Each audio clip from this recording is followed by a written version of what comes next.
2 Kings, chapter 9. And Elisha the prophet called one of the children of the prophets, and said unto him, Gird up thy loins, and take this box of oil in thine hand, and go to Ramoth Gilead. And when thou comest thither, look out there Jehu the son of Jehoshaphat, the son of Nimshi, and go in, and make him arise up from among his brethren, and carry him to an inner chamber. Then take the box of oil, and pour it on his head, and say, Thus saith the Lord, I have anointed thee king over Israel. Then open the door, and flee, and tarry not. So the young man, even the young man the prophet, went to Ramoth Gilead. And when he came, behold, the captains of the host were sitting. And he said, I have an errand to thee, O captain. And Jehu said, Unto which of all us? And he said, To thee, O captain. And he arose, and went into the house, and he poured the oil on his head, and said unto him, Thus saith the Lord God of Israel, I have anointed thee king over the people of the Lord, even over Israel. And thou shalt smite the house of Ahab thy master, that I may avenge the blood of my servants the prophets, and the blood of all the servants of the Lord, at the hand of Jezebel. For the whole house of Ahab shall perish, and I will cut off from Ahab him that pisseth against the wall, and him that is shut up and left in Israel. And I will make the house of Ahab like the house of Jeroboam the son of Nebat, and like the house of Baasha the son of Ahijah. And the dogs shall eat Jezebel in the portion of Jezreel, and there shall be none to bury her. And he opened the door and fled.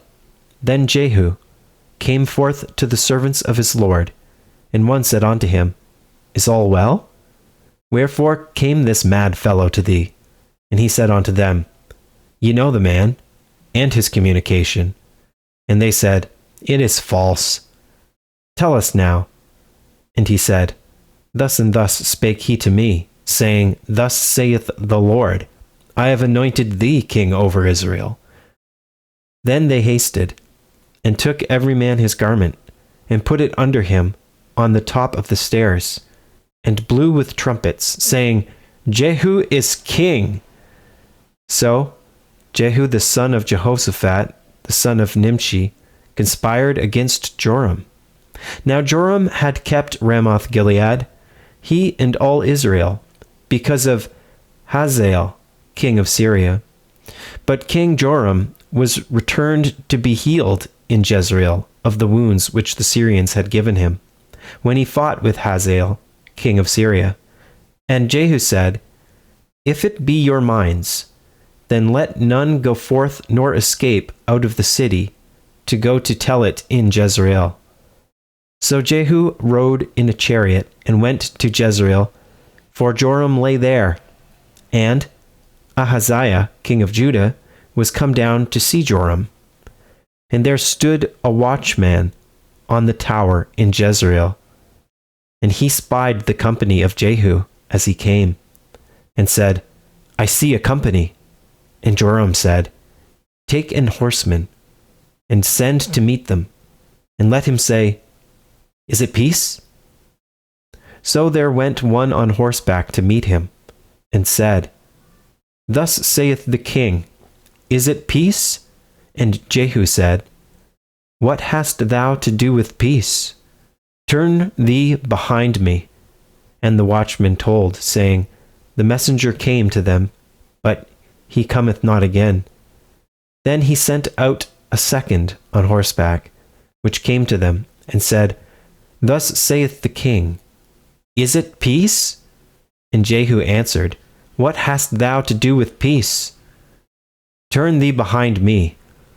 And the watchman told, saying, He came even unto them, and cometh not again. And the driving is like the driving of Jehu the son of Nimshi, for he driveth furiously. And Joram said, Make ready. And his chariot was made ready. And Joram, king of Israel, and Ahaziah, king of Judah, went out, each in his chariot. And they went out against Jehu, and met him in the portion of Naboth, the Jezreelite. And it came to pass, when Joram saw Jehu, that he said, Is it peace, Jehu?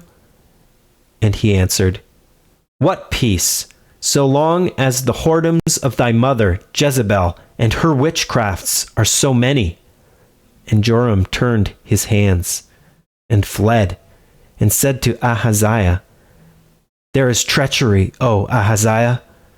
And Jehu drew a bow with his full strength, and smote Jehoram between his arms. And the arrow went out at his heart, and he sunk down in his chariot. Then said Jehu to Bidkar his captain, Take up, and cast him in the portion of the field of Naboth, the Jezreelite. For remember how that, when I and thou rode together after Ahab his father, the Lord laid this burden upon him. Surely I have seen yesterday the blood of Naboth, and the blood of his sons, saith the Lord, and I will requite thee in this plat, saith the Lord. Now therefore, take and cast him into the plat of ground, according to the word of the Lord. But when Ahaziah the king of Judah saw this, he fled by the way of the garden house, and Jehu followed after him, and said, Smite him also in the chariot. And they did so at the going up to Gur, which is by Ibleam. And he fled to Megiddo, and died there. And his servants carried him in a chariot to Jerusalem, and buried him in his sepulchre with his fathers in the city of David. And in the 11th year of Joram the son of Ahab began Ahaziah to reign over Judah. And when Jehu was come to Jezreel, Jezebel heard of it, and she painted her face, and tired her head, and looked out at a window. And as Jehu entered in at the gate, she said, Had Zimri peace? Who slew his master? And he lifted up his face to the window, and said, Who is on my side? Who? And there looked out to him 2 or 3 eunuchs. And he said, Throw her down. So they threw her down, and some of her blood was sprinkled on the wall, and on the horses. And he trode her under foot. And when he was come in, he did eat and drink, and said, Go, see now this cursed woman, and bury her, for she is a king's daughter. And they went to bury her, but they found no more of her than the skull, and the feet, and the palms of her hands. Wherefore they came again, and told him. And he said, This is the word of the Lord, which he spake by his servant Elijah the Tishbite, saying, In the portion of Jezreel shall dogs eat the flesh of Jezebel, and the carcass of Jezebel shall be as dung upon the face of the field in the portion of Jezreel, so that they shall not say, This is Jezebel.